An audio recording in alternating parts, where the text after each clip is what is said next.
तज्जयति परं ज्योति समं समस्तैरनन्तपर्यायै दर्पणतल्लिव सकला प्रतिफलति पदार्थमालिका यत्र गुरुवः पान्तनो नित्यं ज्ञानदर्शननायका चारित्रार्णौ गंभीरा मोक्षमार्गोपदेशका।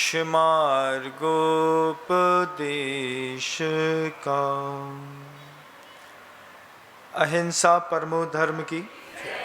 परम पूज्य आचार्य भगवंत गुरुदेव श्री विद्यासागर जी महाराज की, वर्तमान आचार्य परमेष्ठी गुरुदेव श्री समय सागर जी महाराज की, समस्त मुनि संघ की, ज्येष्ठ मुनिराज श्री विनम्र सागर जी महामुनिराज जी की जय।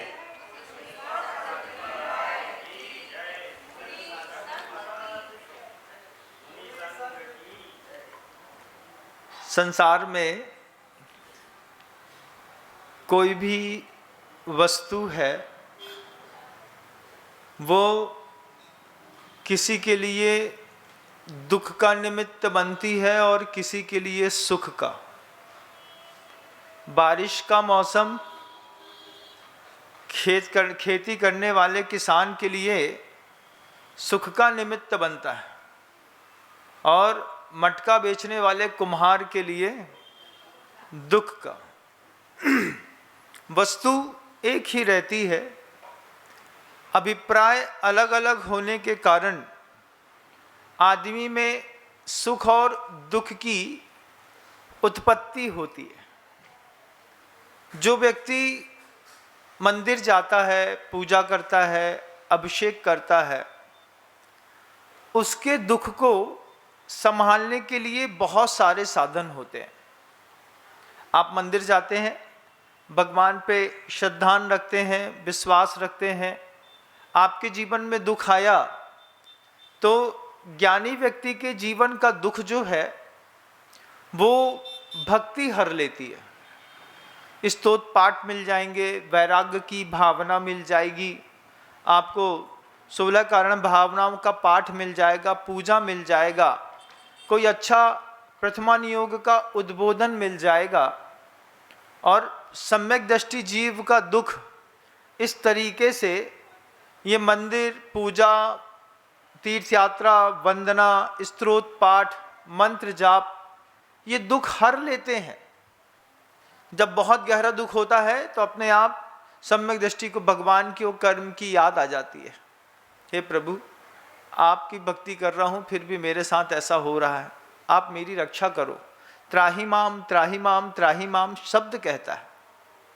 लेकिन जब किसी अज्ञानी व्यक्ति के जीवन में दुख आता है तो अज्ञानी का दुख हरने के लिए भी साधन होते हैं। अज्ञानी का दुख क्रोध हरता है। क्रोध नहीं है, दुख को हरने का एक उपाय है। अंदर कोई बात बुरी लगी, दुख मिला, अब क्या करें? तो कई अज्ञानी संसार में ऐसे हैं जिनका दुख क्रोध हरता है। किसी का दुख कसाय हरती है, किसी का दुख हिंसा हरती है। जब तक तुमको मारेंगे नहीं तब तक मुझे सुकून नहीं मिलेगा, ऐसा जो लोग बोलते हैं। अज्ञानी का दुख हरने के लिए हिंसा, शाब्दिक, वाचनिक और मानसिक, ये दुख हरने में निमित्त बनती है अज्ञानियों के। मिथ्या दृष्टि अगर कोई जीव है तो उसके दुख कौन हरेगा? आध्यात्मिक व्यक्ति का दुख तो देवशास्त्र, गुरु, भगवान, तीर्थंकर की वाणी, देशना, सूत्र, ये लोग हर लेते हैं। लेकिन ज्ञानी, अज्ञानी का दुख कौन हरेगा? अज्ञानी का दुख हरने के लिए काम करता है गांजा, अज्ञानी का दुख हरती है शराब, अज्ञानी का दुख हरती है सिगरेट, अज्ञानी का दुख गुटखा हर लेता है। बहुत तेज दुख है, 3, 4, 5 सिगरेट फूंक लेगा, अपने दुख को भड़बड़ा के अलग कर लेगा। अज्ञानी 2-5-10 गालियां देकर के अपने दुख को निष्कासित कर लेता है। अज्ञानी क्रोध करता है, अपने दुख का निष्कासन कर लेता है। हिंसा करता है, अपने दुख का निष्कासन कर लेता है। अज्ञानी अपने मुख से अपनी बड़ाई करता है और दुख का निष्कासन कर लेता है। दुख के निष्कासन की 2 विधियां, इन 2 विधियों में से आपको कौन सी विधि पसंद है? कौन सी विधि पसंद है? आप देखिए, अपने अंतर मन में अपने आप को टटोलिए मात्र। आचार्य भगवंत के पास एक बार एक व्यक्ति पहुंच करके आचार्य जी के दर्शन किए और दर्शन करने के बाद सोले के धोती दुपट्टा पहन करके पड़गाहन के लिए खड़ा हो गया और गलती से उसकी लाग लग गई। गुरु जी का पड़गाहन हो गया। गुरु जी का जब पड़गाहन हो गया तो पड़गाहन होने के बाद, आहार कराने के बाद आचार्य जी के पास जब गुरुदेव सिंहासन में आकर के आहार के उपरांत बैठते थे तो वो गुरुवर से कहता है, भगवान देने वाला जब भी देता देता छप्पर फाड़ के। खूब अच्छे से उसने कहा, भगवान देने वाला जब भी देता देता छप्पर फाड़ के। आचार्य जी बोलते हैं, ज्ञानियों के भी छप्पर फटते हैं और अज्ञानियों के भी, दोनों के घर के अंदर छप्पर फटते हैं। जब अज्ञानी के घर का छप्पर फटता है तो देने वाला जब भी देता देता छप्पर फाड़ के। पापी के घर का जब छप्पर फटेगा तो घर के अंदर कलह कराएगा, ईर्ष्या कराएगा, डाह कराएगा, अनसूया कराएगा, उसके अंदर विवाद कराएगा, उसके बाद क्रोध पैदा करेगा, मान पैदा करेगा। शराब, सिगरेट, गांजा, जुआ, सट्टा घर के अंदर भरा पड़ा है। कितने घरों में ऐसा भरा पड़ा है? देने वाला जब भी देता देता छप्पर फाड़ के। हमारे लड़के ने बड़े बनने के चक्कर में MCX में पैसा लगाया, देने वाले ने खूब दिया छप्पर फाड़ के। एक बार 2 लाख रुपए लगाए तो 20 बन गए, दूसरी बार में 50 लगाए तो पूरे चले गए। अज्ञानी का दुख कौन हरेगा? अज्ञानी का दुख हरता है क्रोध, मान, माया, व्यसन। ये सब दुख मुक्ति के उपाय हैं कुछ लोगों के। आप देख लीजिए, गुटखा खाने वाले गुटखा खा करके अपनी कसाई को पुच्च पुच्च पुच्च पुच्च करके चारों तरफ थूक करके शांत हो जाते हैं। उनको जहाँ पर 25-30 बार वो पुच्च पुच्च कर लेते हैं और उसके बाद बिल्कुल फ्री हैंड हो जाते हैं। बोले आप कैसे? अब रिलैक्स फील कर रहे हैं। क्यों? क्योंकि धर्म समाविष्ट नहीं है। यही हाल हुआ सम्मेद शिखर जी पर चढ़े हुए उस देवपत और खेवपत के साथ। देवपत और खेवपत दोनों अपनी भक्ति लेकर के ऊपर चढ़े थे। मक्के के मोती चढ़ा करके तो उनने पलट के भी नहीं देखा कि मेरे मक्का कब मोती बन गया, क्या हो गया। वो तो बस भक्ति करके वापस लौट आए। सेठ जब चढ़ा तो मक्का मोती के जैसा चमक रहा था। मोती के जैसा चमक रहा था कि मोती बन गया था, मोती बन ही गया था। और सेठ ने देखा वो मोती अब वस्तु एक ही है, किसी की दुख का निमित्त बन रही है, किसी के लिए सुख का निमित्त बन रही है। भगवान एक ही है, किसी को छप्पर फाड़ के मिल रहा है वहां से, और कोई छप्पर फाड़ करके देख रहा है कि उसके घर के अंदर क्या उसको मिल रहा है।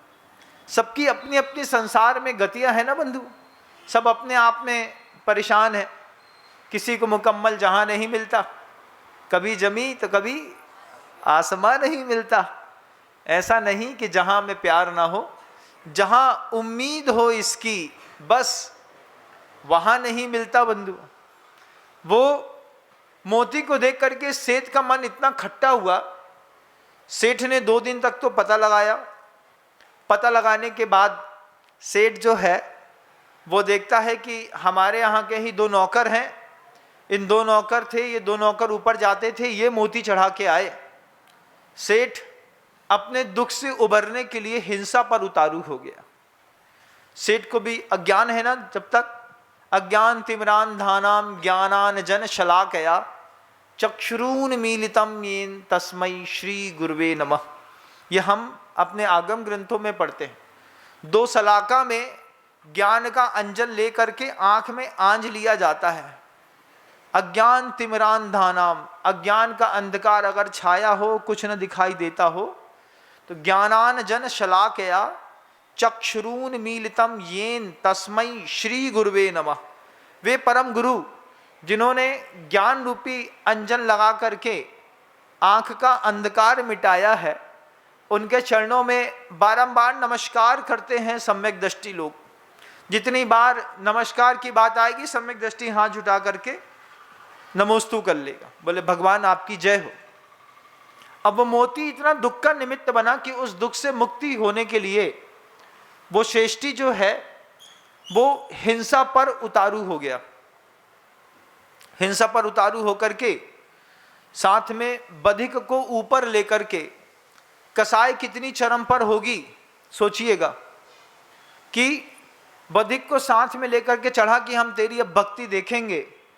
वो कहता रहा, देवपत और खेवपत दोनों कहते रहे कि सेठ हमने तो ये मक्के के दाने हैं, देख लो आप, हमारे पास मक्के के दाने के अलावा कुछ है नहीं, ये मक्के के दाने ही हमने चढ़ाए हैं। सेठ कहता है तो फिर वहां पर मोती कौन चढ़ा करके आया? यहां पर झूठ, तू इतना चोर लोगों की भक्ति इतनी जबरदस्त कि तुम वहां पर चढ़ा करके मक्का का दाना आओ और बन जाए मोती। कसाए दुख हो गया ना अंदर।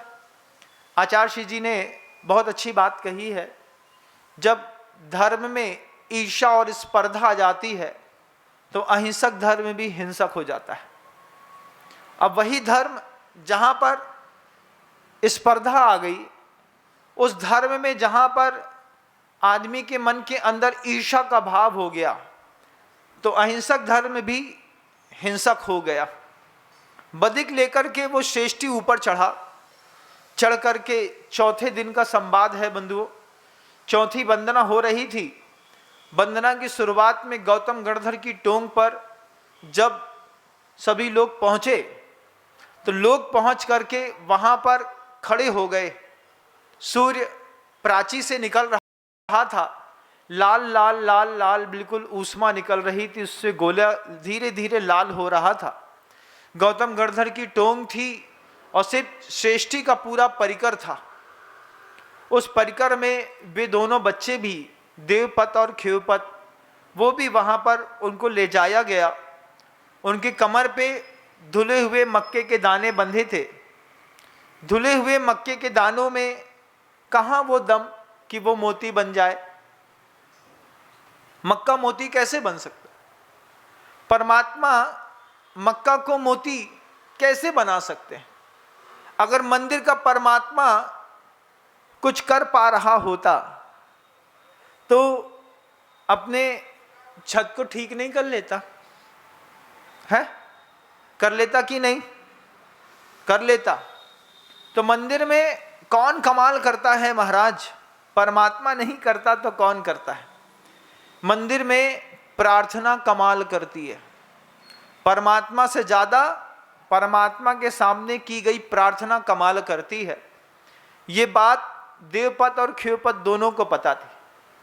कुछ लोग भक्ति करते हैं और सम्यक दृष्टि अति भक्ति करता है। सम्यक दृष्टि क्या करता है? अति भक्ति करता है। अति भक्ति कैसे करता है? सुबह से लेकर शाम तक जैसे तुम्हारे दिमाग में पैसा घूमता है, स्त्री घूमती है, भोग उपभोग घूमते हैं, ऐसे ही सम्यक दृष्टि के दिमाग में सुबह शाम दिन रात देव शास्त्र और गुरु घूमते हैं। कोई तो गुरु मिला जो हमें रास्ता दिखाता है, उनकी सेवा करना है अति भक्ति के साथ। कोई तो धर्म मिला जो हमें रास्ता दिखाता है, उसकी सेवा करना है अति भक्ति के साथ। कोई तो जिनालय मिला, कोई तो धर्म गुरु मिले, देव मिला जो हमें रास्ता दिखाते हैं, उनकी भक्ति करता है अति भक्ति के साथ। अब आप जब अपने मंदिरों में जाते हैं तो आप अपने मंदिरों में क्या देखते हैं? पाशांत भगवान की आपके घर के अंदर जो मंदिर है उसमें मूल नायक प्रतिमा होगी 2.5 फुट की, 2 फुट की। 2 फुट की प्रतिमा आपने मंदिर के अंदर देखी, भगवान की भक्ति करी और चले आए। बगल में 3 फुट की शांतिनाथ भगवान की प्रतिमा देखी और उस प्रतिमा में कुछ देख नहीं पाए। प्रतिमा तो देख पाए, प्रतिमा के अंदर कुछ देख नहीं पाए। सम्यक दृष्टि प्रतिमा के अंदर घुस करके देखता है, अरे महाराज मंदिर प्रतिमा के अंदर कैसे घुसेगा? क्या उसका सीना फाड़ देंगे? क्या हम अंदर घुस जाएंगे? क्या वो हैरी पॉटर चल रहा है क्या कि 9.1.3 में घुसेंगे स्टेशन के अंदर तो सीधे दूसरी दुनिया में निकलेंगे? ऐसा नहीं। कैसा महाराज? प्रतिमा के अंदर घुस करके देखता है सम्यक दृष्टि। आपके मंदिर के अंदर एक धातु की प्रतिमा होगी, मंदिर के अंदर आपके यहाँ पाषाण की प्रतिमा होगी, एक खड्गासन होगी, कोई शांतिनाथ भगवान की, कोई कुंथुनाथ भगवान की, कोई अर्हनाथ भगवान की, कोई आदिनाथ भगवान की। जब पुजारी पूजा करता है तो उसमें क्या देखता है महाराज? शांतिनाथ भगवान की 2.5 फुट की प्रतिमा। अब पुजारी क्या देखता है? ये वो शांतिनाथ भगवान है। कौन शांतिनाथ भगवान है? जिनकी 160 हाथ की ऊंचाई थी। कितने हाथ की थी? 160 हाथ ऊंचा आपको आंख में मंदिर में दिखाई दी 2 फुट की प्रतिमा। आप उस 2 फुट की प्रतिमा को देख करके 160 फुट के शांतिनाथ भगवान जब देख लोगे, उस दिन आपको शांतिनाथ भगवान के दर्शन आपके शांतिनाथ में होंगे। पारसनाथ भगवान के दर्शन पारसनाथ की प्रतिमा में कर लेना। हमारे पास एक सज्जन आए, आकर के कहते हैं महाराज जीवन धन्य हुआ। किस बात के लिए? प्रभु पार्श्वनाथ की प्रतिमा रखने का अंतर्भाव बना लिया है, जीवन धन्य हुआ। हमने उनसे पूछा पार्श्वनाथ की प्रतिमा से इतना लगाव क्यों है? क्यों तुम पार्श्वनाथ के पीछे पड़े हो? वो कहते हैं कितना उपसर्ग सहा ना उनने, 9 भव तक उपसर्ग सहा। 10वें भव में घोर उपसर्ग सहने के बाद मुक्ति प्राप्त करी। कितनी उन्होंने रक्षा करी, कितनी समता रखी, कितना उनका हरे पन्ने के जैसा उनका रंग था। क्या उनकी घोर उपसर्ग सहने की क्षमता, समता और ममता थी। उस समता की, उस ममता की, उस क्षमता की स्थापना हमारे परिवार में हो सके महाराज, इसलिए मुझे एक पारसनाथ भगवान मंदिर में विराजमान करना। इतनी ऊंची सोच, क्या ऊंचा विचार बंधुओं। हम कई बार श्रावक सिखा देता है साधुओं को। जब उस श्रावक ने कहा, अभी भी वो श्रावक हमारी आंख के सामने बैठे हैं, आपके गांव के हैं, पारसनाथ भगवान की प्रतिमा करने के सौभाग्य प्राप्त करने के लिए लालायित हैं। वो कहते हैं महाराज इस मंदिर की शुरुआत होगी और पैसे की हम बौछार लगा देंगे। और ऐसा ही नहीं कि सिर्फ इतना जितना बोला है, इसके अलावा भी और जो बन पड़ेगा सब करेंगे अपने पारसनाथ के लिए। क्या गजब की भावना है।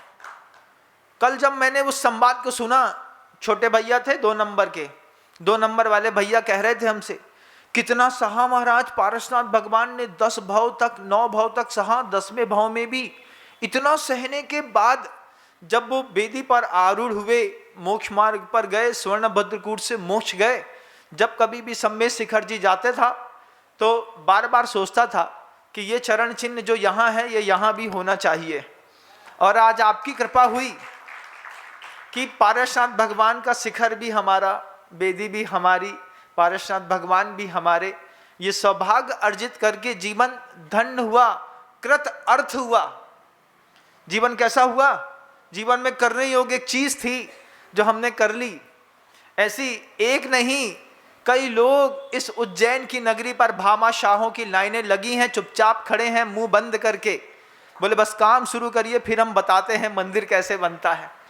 हम सोचते हैं इतनी ताकत, इतना जज्बा, इतना जुनून है और बस अभी है बंधुओं, बाद में पता नहीं क्या होगा। हमारे जाने के बाद और आपके चले जाने के बाद इनका क्या होगा ये तो ये जाने, लेकिन अभी तो संभावनाएं आसमान छूती है। वो एक मोती जब निमित्त बना किसी के दुख का, किसी के सुख का, दूसरे दिन जाकर के जब ऊपर चढ़े तो देवपत और खेवपत देखते हैं कि वास्तव में वहां पर मोती पड़े हुए हैं, चकमक चकमक चकमक करते हुए। और गौतम गर्दन की पूरी वह जो टोक थी वो मोती के प्रकाश से प्रकाशित हो रही थी। वे दोनों देवपत और खेवपत अपने एक दूसरे को देख करके कहते हैं, भैया अपन ने तो प्रभु की भक्ति बस करी है, गौतम गर्दन की टोंग है। माँ कहती थी 63 रिद्धियाँ एक साथ हो गई थी गौतम स्वामी को। जब उन्होंने वर्धमान स्वामी के दर्शन किए थे 63 की 63 रिद्धियाँ एक साथ हो गई, मात्र एक केवल ज्ञान रह गया था। उनको षट दर्शन का, षडंग का ज्ञान था, उन्होंने सम्यक को प्राप्त किया था, प्रभु के पहले गणधर बने थे। प्रभु आंख बंद करके वो दोनों भाई सोचते हैं, जैसे आप पहले गणधर बने भगवान वर्धमान स्वामी के, मुझे भी किसी न किसी समोषण में गणधर बनने का सौभाग्य मिले।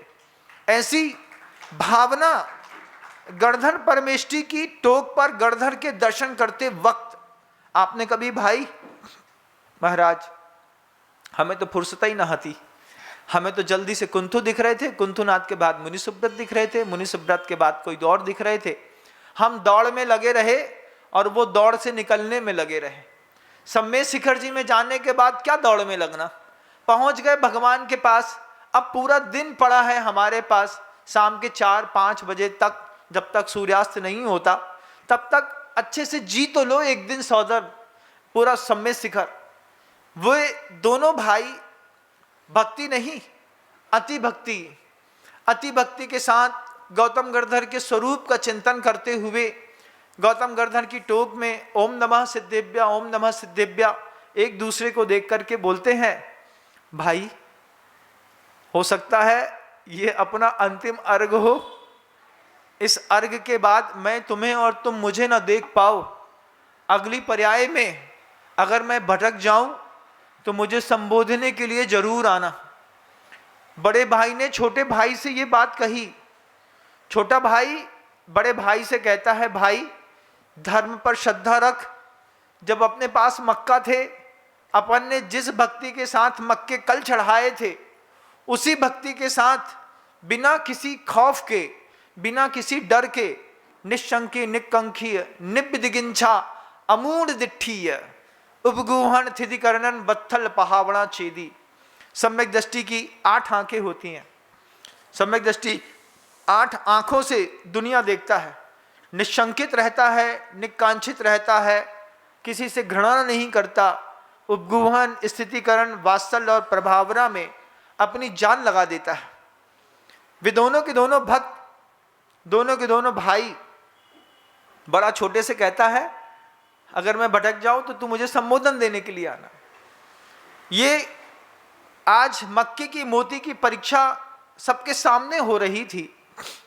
छोटा भाई बड़े भाई से उसी वक्त कहता है, भैया जब अपन मोती चढ़ाएंगे, जब अपन ये मक्का चढ़ाएंगे, उसके बाद पता नहीं हम रहे या ना रहे, लेकिन आप एक बार मनोवती को जरूर याद कर लेना।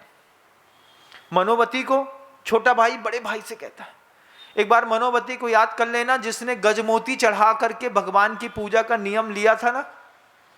उस गजमोती चढ़ाने पर उसका नियम उसने बचपन में ले लिया था और पिता के पास बहुत सारे गजमोती थे। वो गजमोती रोज चढ़ाती थी भगवान को, याद कर भाई। और वह गजमोती मालिन उठा लेती थी। मालिन उस गजमोती में सुई से धीरे धीरे छेद करके उन मोतियों की माला बना करके राजा को दे आई थी।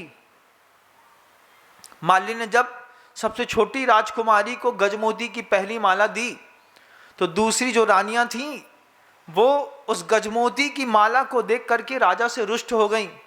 राजा से कहती हैं कि देखो, छोटी रानी को आप इतना प्यार करते हैं कि आपने उसको गजमोती की माला दी है, मुझे भी माला चाहिए।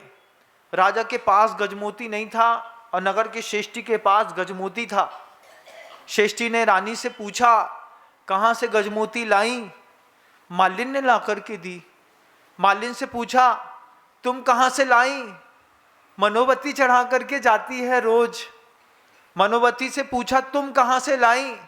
पिता के पास से। पिता से पास जब राजा पहुंचे, गजमोती है तुम्हारे पास? राजा ने कहा, उस श्रेष्ठी ने कहा, गजमोती तो है नहीं महाराज, कुछ थे जो इस मनोबत्ती को दे करके खत्म कर दिए, अब कोई गजमोती नहीं है। ये कह करके उस राजश्रेष्ठी ने, जिसकी वो पुत्र वधू थी, अपनी पुत्र वधू को घर से निकाल दिया। किस पुत्र वधू के चक्कर में हमारे घर में जितने गजमोती हैं सब लूट लिए जाएंगे। पुत्र वधू को घर से निकाल दिया तो पुत्र भी साथ में बाहर निकल गया और यात्रा के नाम पर, धन कमाने के नाम पर दूसरे देश पहुंच गया। दूसरे देश में भी मनोबती का संकल्प था। क्या? छोटा भाई बड़े को समझाता है। देखो तो दुनिया कितनी सुंदर हो गई। धर्म ध्यान में छोटा बड़े को, बड़े छोटे को कोई भी समझा दे, बस धर्म ध्यान समझ में आ जाए। वो कहता है उसकी पुत्र वधू थी वो, और अपनी पुत्र वधू को घर से बाहर कर दिया धन को रोकने के चक्कर में। पुत्र भी निकल गया खाली हाथ। दूसरे द्वीप पहुंचा तो उसी मनोवती के जूड़े में 2 मोती फंसे हुए थे। उसमें से एक मोती तो उसने वहां भी भगवान को चढ़ा दिया, दूसरा मोती उसने अपने पति को दिया और कहा कि जाओ इसको बेच करके सामग्री खरीदो, उससे व्यवसाय करो। एक गजमोती से 32 गाड़ियां भर करके धन आया था, उससे उसने व्यापार किया। व्यापार करने के बाद धीरे धीरे व्यापार नष्ट हो गया, मोती हाथ से चले गए। तब मनोवती 5 दिन तक लगातार भूखी रही। जंगल में मनोवती को ना मोती मिला ना मंदिर मिला। उस वक्त भाई भक्ति का कमाल तो देख, उस मनोवती के लिए देवताओं ने जंगल में मंदिर की स्थापना करी। जब हम कोई कहानी सुनते हैं, जब हम कोई कथानक सुनते हैं ना, उस कथानक से दूसरों की भक्ति से अपनी भक्ति की तुलना करो एक बार। क्या लोग थे इस जमाने में जो गजमोती चढ़ा करके वो महिला भक्ति करती थी? क्या भक्ति का परिणाम था कि उसकी 5 दिन के उपवास के बाद देवताओं ने जंगल में मंदिर की स्थापना करी, और मंदिर की स्थापना करने के बाद देवताओं ने 2 विशेष अद्भुत दिव्य गजमोती मनोवती को दे दिए थे। 2 मोती मिले थे गजमोती मनोवती को। एक नर गजमोती था, एक मादा गजमोती था। उसकी खासियत थी कि एक दूसरे गजमोती को एक दूसरी जगह रखो तो रात में उड़ करके वो वापस नर गजमोती मादा गजमोती के पास आकर के आ जाता था। तो वो रानी, वो जो मनोवती थी, वो उस गजमोती को अपने पति को दे करके कहती कि जाओ राजा को दे करके इस गजमोती से धन प्राप्त कर लो। तो नर गजमोती रानी प्रत्येक दिन उसको देती, राजा के पास जाता, राजा को देता, वो श्रेष्ठी उनसे अपार धन लेकर के वापस लौटता। राजा उसको अपने कोषागार में सुरक्षित रखता। रात में वो नर मोती उठ करके वापस मादा गजमोती के पास आ जाता। रात सुबह देखता राजा, मोती गायब, चोर दिखता नहीं, मोती उड़ के चला जाता है। कहाँ चला जाता है, कैसा चला जाता है?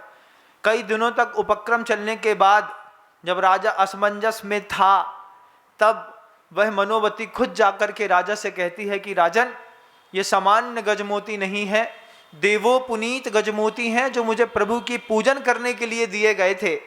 इसमें से एक गजमोती कभी अकेला नहीं रह सकता, ये नर गजमोती मादा गजमोती के पास आ जाता है। आप ये दोनों गजमोती ले लीजिए, फिर आपके पास ये मोती हमेशा के लिए सुरक्षित रहेंगे। उसके बदले में राजा ने सामान्य गजमोतियों का ढेर लगा दिया था मनोवती के सामने कि तू इस गजमोती से भगवान की पूजा करती रहना। 2 दिव्य गजमोती के बदले। छोटा भाई बड़े भाई से कहता है कि उस भक्ति के चरम को देखो ना भाई। जब उस भक्ति के चरम पर पहुंच करके मनोवती अपना इष्ट सिद्ध कर सकती है, आज हमको भी परमात्मा के सामने अपनी भक्ति करने का मौका मिला। प्राण बचेंगे नहीं बचेंगे पता नहीं, भक्ति करने वाले को पता नहीं रहता कि उसकी भक्ति कमाल करेगी कि नहीं करेगी, लेकिन जब भक्ति से कमाल हो जाते हैं तब लगता है कि ये कोई दिव्य पुरुष है। आचार्य भगवंत जब माला फेरते थे, गुरुदेव जब स्वयंभू पढ़ते थे, गुरुदेव जब अपने शब्दों से कुछ बोलते थे और जब उनकी भक्ति कमाल करती थी तो लोग देखते रह जाते थे। आज भी वो दृश्य याद है मुझे, इसी जून की भयंकर गर्मी में जब गुरुदेव पाली नाम के बिरसिंहपुर पाली उमरिया शहडोल के बीच में एक स्थान पड़ता है, भरी गर्मी में गुरुवर पहुंचे सुबह 11 किलोमीटर चल के, और पहुंच करके जब गुरुदेव का वहां पर दूसरी अंजलि पानी में अंतराय हो गया। तेज गर्मी थी, दूसरी अंजलि पानी में लंबा सा बाल उड़ करके हाथ में आ गया, पूरे शरीर से दाह छूट रही थी। साधु के पास होता क्या है रास्ते में चलने के लिए, यही पतली सी चमड़ी का शरीर होता है, इसी में वो धूप को लगातार अंदर सहता रहता सहते सहते चलते चलते चलते पूरा का पूरा खून गर्म हो जाता है, आंख से खून बाहर निकलना चाहता है, नाक फटती है, खून बाहर निकलना चाहता है, खून में इतनी गर्मी आ जाती है। जब शावक उसमें कुछ भोजन इत्यादि दे देता है, दूध दे देता है, घी दे देता है, दाल चावल दे देता है, तो वह उबलता हुआ पूरा खून, रक्त, मांस, मज्जा, मेद, आत्मा, परिणाम सब उसके भोजन से बिल्कुल शांत हो जाते हैं। उस भोजन का क्या कमाल होता है बंधु। आहार दान की प्रक्रिया को मामूली मत समझिएगा। आहार दान की प्रक्रिया साधु के उबलते खून को, उबलते परिणामों को बिल्कुल शांत कर देती है। गुरुदेव वहां पर जाकर के दूसरी अंजलि पानी पेट के अंदर लिया था, लेना चाह रहे थे, उसी में बाल आ गया। मुस्कुरा करके वापिस आकर के बैठ गए कमरे में। हम लोगों को आहार करते में पता चला कि गुरुदेव का अंतराय हो गया है। ऐसा लगा कि बस हम भी आहार छोड़ दें, लेकिन शरीर का लोभ आदमी को भोजन नहीं छुड़वा पाया। पूरा आहार करके गुरुवर के पास पहुंचे, गुरुवर से कहा कि गुरुदेव आपको अंतराय हो गया। इतनी तेज गर्मी है, जून का पहला महीना मतलब पहला वीक चल रहा था, पहले हफ्ते में गुरुवर वहां जा रहे थे, अमरकंटक जा रहे थे गुरुदेव, और अच्छी तेज गर्मी में जब अंतराय हुआ तो कई मुनिराजों ने एक साथ कहा बत्ती कर दें। आचार्य जी बोलते चुप रहो, बस शांति से बैठे रहने दो, कुछ बोलो मत। बात करने में भी गर्मी बढ़ती है, बात करने में भी ताकत लगती है, ऊष्मा लगती है, बोले बोलो भी मत, चुपचाप रहो। तो 1-1.5 घंटे तो शांत बैठे रहे। फिर 11:15 बजे उस दिन हम लोगों ने सबने ईरापद भक्ति कर ली कि 1 घंटा गुरुवर की वैयावृत्ति कर लेंगे, फिर गुरुदेव समाइक में बैठ जाएंगे।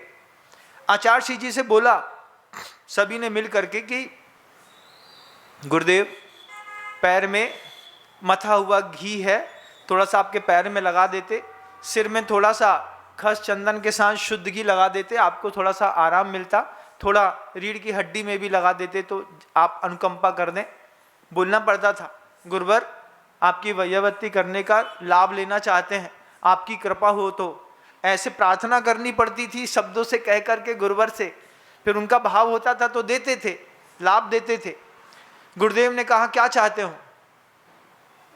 सभी ने कहा चाहते तो ऐसा है कि झमाझम पानी बरसे, लेकिन संभव नहीं है, धूप पारा जो है 47-48 छू रहा।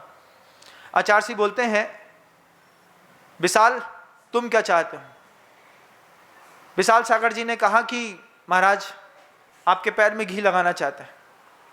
गुरुवर कहते हैं तुम लोग मत लगाओ, तुम लोग नहीं लगाओगे तो वो लगाएगा। ये आचार्य भगवंत के शब्द हैं कि तुम नहीं लगाओगे तो वो लगाएगा। पूरा दिन ऐसे ही गर्मी में निकल गया। सबने विचार बना लिया कि कल की आहारचर्या यही होगी, यहां से आहारचर्या के बाद चलेंगे। और शाम को 5:15 बजे इतना सा बादल का टुकड़ा हाथ में समा जाए, दूर सूरज के सामने आया तो अंधेरा सा छा गया। वो बादल के टुकड़ा नीचे आते आते आते आते जैसे जैसे नीचे आता है तो अपना विस्तार लेता है। उसने पाली से लेकर के 15 किलोमीटर तक के एरिया में 2 घंटे तक पानी बरसा। ऐसा झमाझम पानी बरसा, ऐसी आंधी चली, आज भी याद है मुझे वो दृश्य, मैं साथ में था गुरुदेव के। ऐसी आंधी, ऐसा पानी कि रास्ते में जब बिहार कर रहे थे तो रोंगटे खड़े होने लगे। आचार्य श्री जी को उस दिन आहार के बाद 5.25 किलोमीटर चलना था।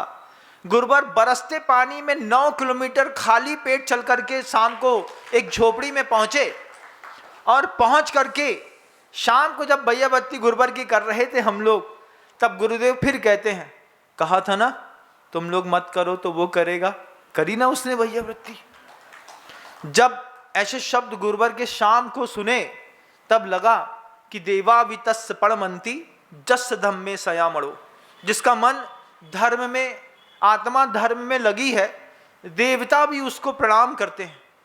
छोटा भाई बड़े भाई को मनोवती की, गजमोती की कहानी सुना करके बड़े भाई से कहता है, अंदर अच्छी भक्ति करो और गौतम गणधर की 63 रिद्धियों का चिंतन करते हुए प्रणाम करो कि अगली पर्याय में हमको भी किसी भगवान के समोषण में गणधर बनने का सौभाग्य मिले। पवित्रतम भावनाओं के साथ उदक चंदन तंदुल पुष्प कई कहते हुए पूरी जनता खड़ी थी आसपास। जनता, जनमानस, बधिक, श्रेष्ठी सब उस संवाद को सुन भी रहे थे और देख भी रहे थे। और दोनों भाइयों ने बंद आंखों से मुट्ठी भर करके ही, क्योंकि अगली जगह तो जाने का मौका ही नहीं मिलना था, श्रेष्ठी पहली ही गौतम गणधर की टोंग में कमाल देखना चाहता था, और दोनों ने एक एक मुट्ठी मक्के के दाने हाथ में लिए और गौतम स्वामी ने नमः कहते हुए जब छोड़े, तो जैसे जैसे वो मक्के के दाने गौतम गणधर के चरणों से छुप रहे थे, छुपते साथ ही मक्का मोती में बदलते चले जा रहे। जब जितने भी वहां पर खड़े हुए उपस्थित लोग थे, सबने देखा कि हाथ से छूट तो मक्का रहा है, लेकिन नीचे गिरने के बाद स्पर्श के साथ ही वे मोतियों में बदलते चले जा रहे हैं। तब लगा कि परमात्मा से ऊंची परमात्मा की प्रार्थना होती है। प्रार्थना में अगर सच्चाई है, प्रार्थना में भावना है, तो निश्चित रूप से बंधुओं वह प्रार्थना कमाल करती है। वो श्रेष्ठी का मान ऐसा खंडित हुआ, अज्ञानी को भी आज नहीं तो कल ज्ञान का प्रकाश तो मिलता ही है। उसके भी भाव बदल गए। उसने देखा कि वास्तव में इनकी भक्ति, इनकी प्रार्थना, इनकी पूजा, इनके अंतर्भाव में जो निर्मलता है, वह निर्मलता हमारे पास ना है, ना आ सकती है। उस श्रेष्ठी के मन के अंदर इतना अपराध बोध हुआ, वो अपने आप को इतना कलुषित हृदय वाला मानता रहा। शुरुआत में वो बात कही थी ना कि ज्ञानी की शक्ति अलग होती है, अज्ञानी की अलग होती है। अज्ञानी की शक्ति हिंसा, क्रोध, मान, माया, गांजा, शराब, सिगरेट। ज्ञानी की शक्ति पूजा, जप, तप, नियम, संयम, प्रार्थना, स्तोत्र, पाठ, ये ज्ञानी की शक्ति है। ज्ञानी ने अपनी शक्ति लगा करके जब भक्ति करी, तो अज्ञानी को भी ज्ञानी बनने का मौका मिला। गणधर केवली के पाद मूल में उस श्रेष्ठी के मन के अंदर जो परिवर्तन हुआ, उसकी स्पर्धा, उसकी स्पृहा, उसकी ईर्षा सिर्फ मक्के के दाने छोड़ते के साथ ही बिल्कुल शांत हो गई। शांत स्पृहा के साथ जब उसे इस बात का अपराध बोध हुआ कि हम जैन होकर के इतना बड़ा कुकृत्य करने वाले थे, ये तो मुझे शोभा ही नहीं देता, और अपने मनोभाव को पलट करके उस श्रेष्ठी ने वहीं पर वैराग्य धारण कर लिया। वैराग्य धारण क्या किया, इतना उदासीन हो गया, वो नीचे भी नहीं उतरा, वहीं पर दोनों देवपत और खेवपत दोनों को गले लगा करके हाथ जोड़ करके क्षमा मांग करके कहता है कि देखो, मैं आपकी भक्ति को, आपके भावों को पहचान नहीं पाया, मुझसे बहुत बड़ा अपराध हो गया, इस अपराध के लिए आप मुझे क्षमा करो, और मैं इसी गौतम गणधर की टोंग के सामने अपने सर्वस्व परिग्रह का त्याग करता हूं। यह कहकर के उस श्रेष्ठी ने पाप की प्रक्षालना के रूप में दिगंबर मुनि दीक्षा ग्रहण कर ली। कमाल होता है बंधु, धर्म के क्षेत्रों पर आ जाओ, पता नहीं कौन से साधु से क्या मिल जाए, कौन सी बात दिल तक उतर जाए, कौन सी बात दिल से सारे व्यसनों को मुक्त करके आपको कहीं से कहीं परिष्कृत कर दे। उस श्रेष्ठी ने मुनि दीक्षा ग्रहण कर ली और वहीं पर उस श्रेष्ठी ने घोषणा करी कि मेरी जितनी भी संपत्ति है, मेरे पास जितना भी वैभव है, जितना भी कुनबा है, हीरा है, मोती हैं, सोने हैं, चांदी हैं, उन सब का स्वामी आज के बाद देवपत और खेवपत होंगे। यही मेरी पूरी संपत्ति के मालिक हैं। जिसकी गर्दन उतारना चाहते थे उसको मालिकाना हक मिल गया। जो मालिक बनता था वो और बड़े मालिकाना हक का स्वामी हो गया। रत्नत्रय से बड़ी दुनिया में कोई चीज नहीं। आपने दुनिया में सब अनुभव किया होगा, कभी रत्नत्रय का सुख अनुभव नहीं किया होगा। एक जिन दीक्षा ही आपसे अछूती है, बाकी तो सब कुछ छू चुके आप, सब कुछ का स्पर्श कर लिया आपने। जिस दिन जिन दीक्षा का आनंद आपको मिलेगा, सदगुरु जब दीक्षा दे करके आपको कृतार्थ करेंगे, तब आपके जीवन भी धन्य हो जाएंगे बंधु। गुरुवर बार बार कहते थे कि बस दीक्षा को सही तरीके से अनुभूत कर लो। दीक्षा की खूबी है सम सत्तु बंधु बग्गो, सम सुख दुखो, पसंस निंद समो, सम लोठ कंचनो पुण, जीवित मरणे समो समणो।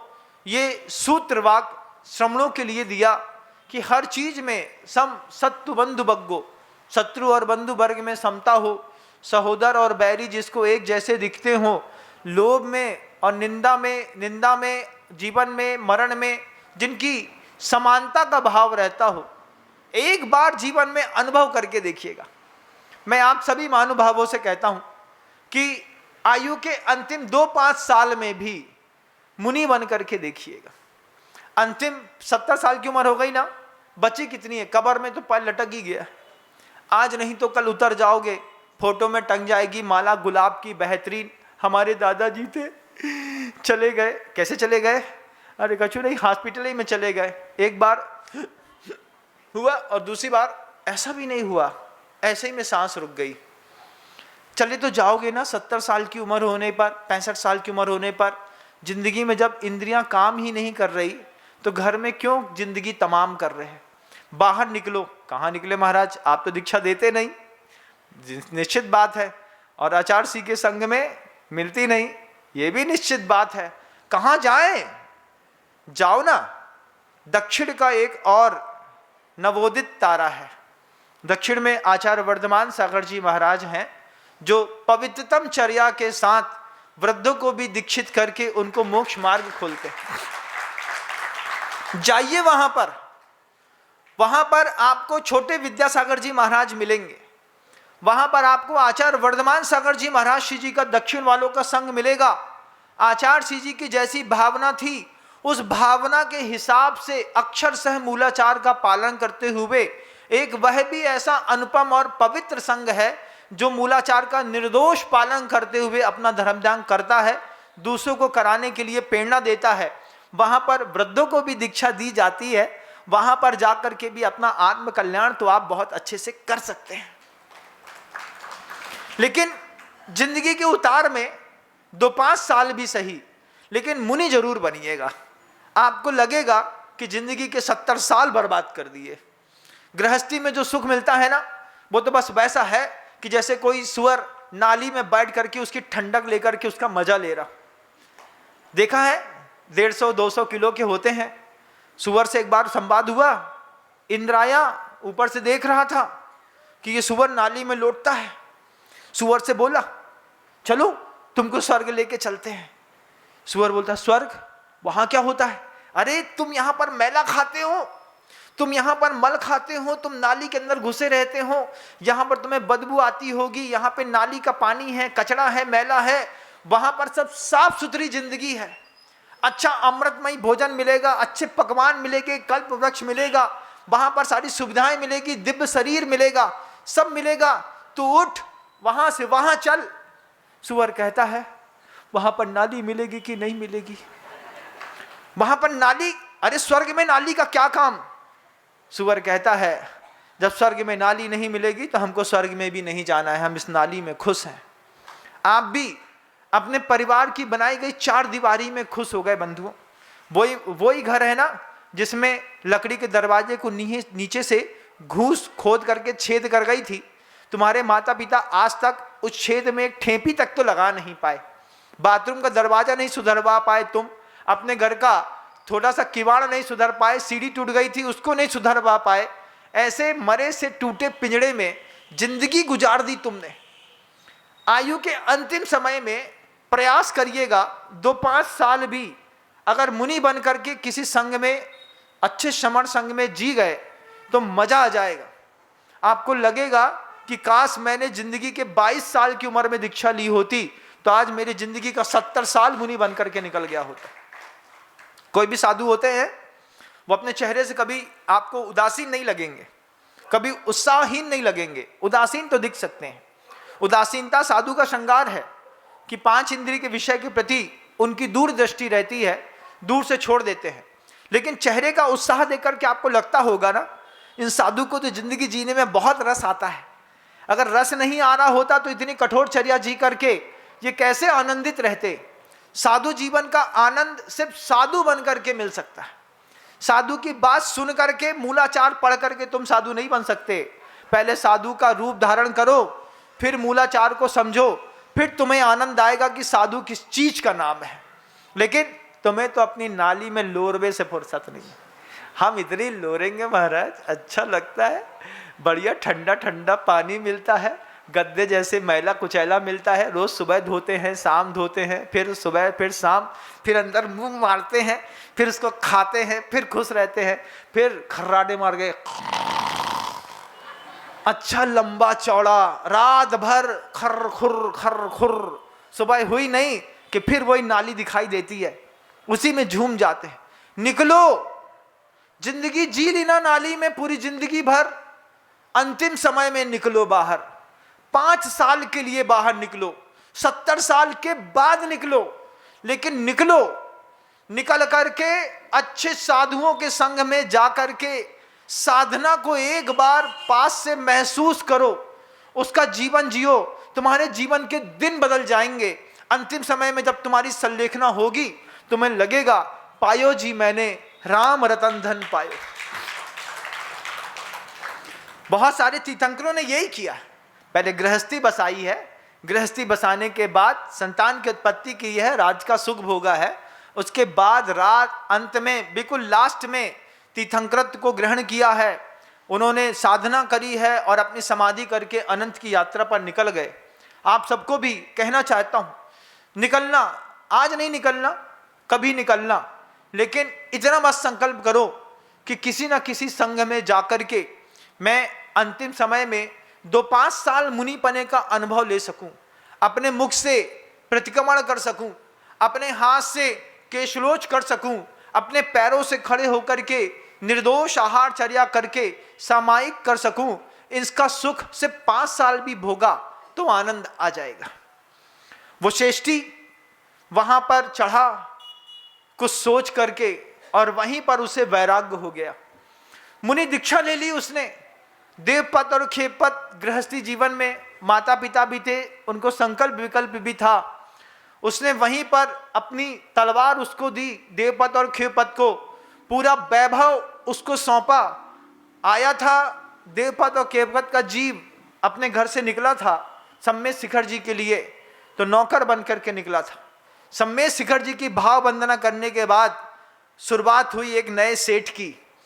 सेठ बन करके वहां से निकला।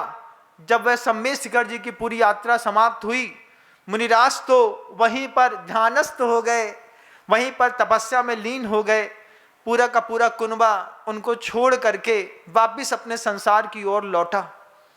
संसार की ओर लौटा भोग भोगने के लिए नहीं, योगी के योग से संसार को प्रभावित करने के लिए। सम्मेद शिखर जी से लौटिए तो 2-5-7 दिन तक कम से कम सम्मेद शिखर जी की चर्चा तो करिए लोगों से। क्या आनंद आया, क्या मनोहर दृश्य था, क्या भगवान थे, क्या पूजा करी, क्या चंदा प्रभु, क्या मुनि सुब्रत, क्या जल मंदिर, देख करके जीवन धन्य हो गया। सुना था अभिनंदन नाथ भगवान का चिन्ह बंदर है, वहां पर सही में बंदर दिखाई दिए, जीवन धन्य हो गया। चर्चा करनी होती है लोगों के लिए, बीच में धर्म का, तीर्थ का, क्षेत्र का, साधु का माहौल बनाना पड़ता है। धन्य हुआ मैं सम्मेद शिखर जी जा करके, दोबारा बहुत जल्दी जाऊंगा। जब आपके चेहरे की खुशी कोई और देखेगा, उसको लगेगा इसको सम्मेद शिखर जी में इतना आनंद आया, मुझे भी जाना है, फिर मुझे भी जाना है। गिरनार जी जाइए, चंपापुर जाइए, पावापुर जाइए, लौट करके आइए तो माहौल बनाइए। देवपथ और खेवपथ जब श्रेष्ठी बन करके उस पूरी की पूजी 50 से ज़्यादा गाड़ियों के काफिले के मालिक बनकर के लौट रहे थे, दोनों रास्ते में संवाद कर रहे थे। संपत्ति पुण्य से मिली है, संपत्ति भक्ति से मिली है, संपत्ति पुरुषार्थ से नहीं मिली। आपको भी संपत्ति पुण्य से मिली है कि पुरुषार्थ से मिली है? किससे? आपको संपत्ति पुण्य से मिली है। पुरुषार्थ तो उस रिक्शे वाले का देखना जो एक ठेले पर कम से कम 50 कार्टून लादता है, 10 कुंटल बोरा लादता है, उसके बाद अकेला खींचता है, उसकी नसें पूरे शरीर से दिखाई देती हैं, पसीना यहां से टपकता रहता है, पैर में चप्पल नहीं रहती।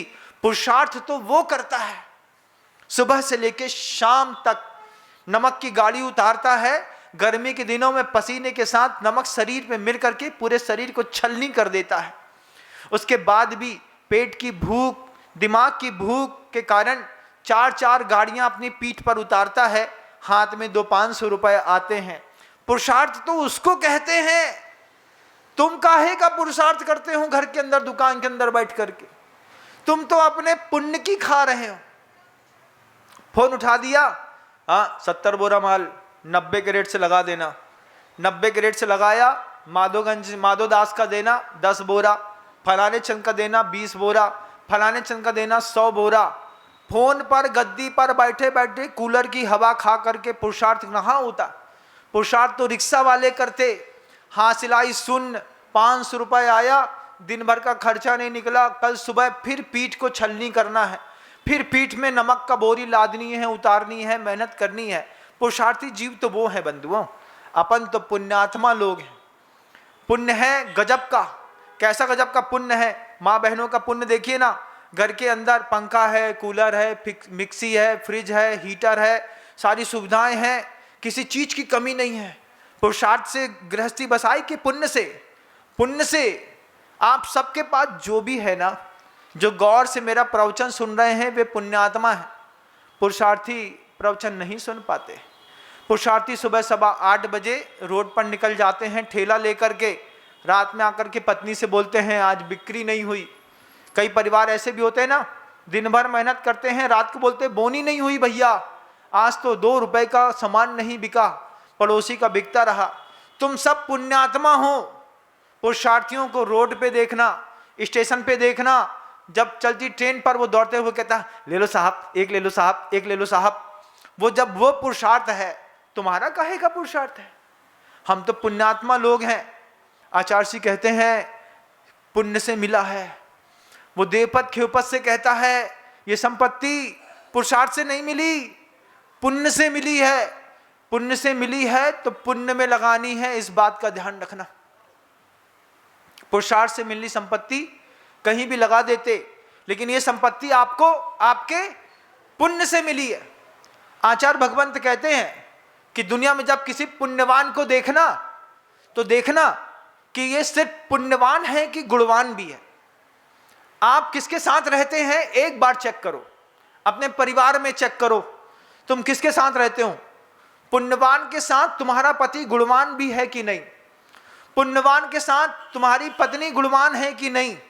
पुण्यवान तो बहुत है, बड़े घर की लाए महाराज, 1 करोड़ रुपए शादी में खर्चा किया, घर के अंदर बैठ करके दारू पीती है। पुण्यवान लोगों का कमाल है। शराब के ठेके पर मिल जाते पुण्यवान लोग, सिगरेट पीते मिल जाते, थाईलैंड में नंगा नाच नाचते मिल जाते, पुण्यवान लोग ऐसे मिल जाते। लेकिन सिर्फ पुण्यवान होना काफी नहीं है ना, पुण्यवान के साथ गुणवान भी होना पड़ता है। तुम्हारे परिवार में गुणवान कितने हैं और पुण्यवान कितने हैं? एक बार लिस्ट बना के देखना। छोटे छोटे चीजों में फंसे हुए लोग, कभी हिंसा में, कभी कसाई में, कभी पाउच में, कभी किसी दूसरे व्यसनों में, ये पुण्यवान नहीं है। पुण्यवान तो है, गुणवान नहीं है। तंबाकू खा रहे, कैंसर नहीं हो रहा, पुण्यवान है। दारू पी रहे, लीवर नहीं फट रहा, तेज पुण्य काम कर रहा है। हर पापी के पीछे पुण्य का बैकअप होता है। बिना पुण्य के बैकअप के दुनिया में कभी कोई पाप नहीं कर पाया।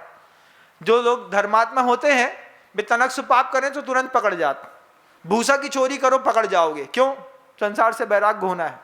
और जिसको संसार में रहना है वे तुम्हारे पूरी जमाने की पूरी जमीनें हड़प ले, उसके बाद भी अरे सेठ जी नमस्कार, कैसे हैं? बहुत बढ़िया। आप कैसे हैं? बहुत बढ़िया। पुण्यवान के साथ रहते हैं कि गुणवान के साथ? एक बार विचार करिएगा। देवपद और खेवपद ने आपस में कहा, संपत्ति पुण्य से मिली है, इसका उपयोग सिर्फ पुण्य में करना है। पुण्य क्या वस्तु होती है, इस संवाद के लिए हम पुनः उपस्थित होंगे। शब्दों को विराम देता हूं। गुरुदेव श्री विद्यासागर जी महाराज की। जा वाणी के ज्ञान से सूझे लोकालोक, सो वाणी मस्तक नमु सदा देत हूं धो। हे जनवाणी भारती तो हे जपो दिन रैन, जो तेरी शरणा गहे सो पावे सुख चैन।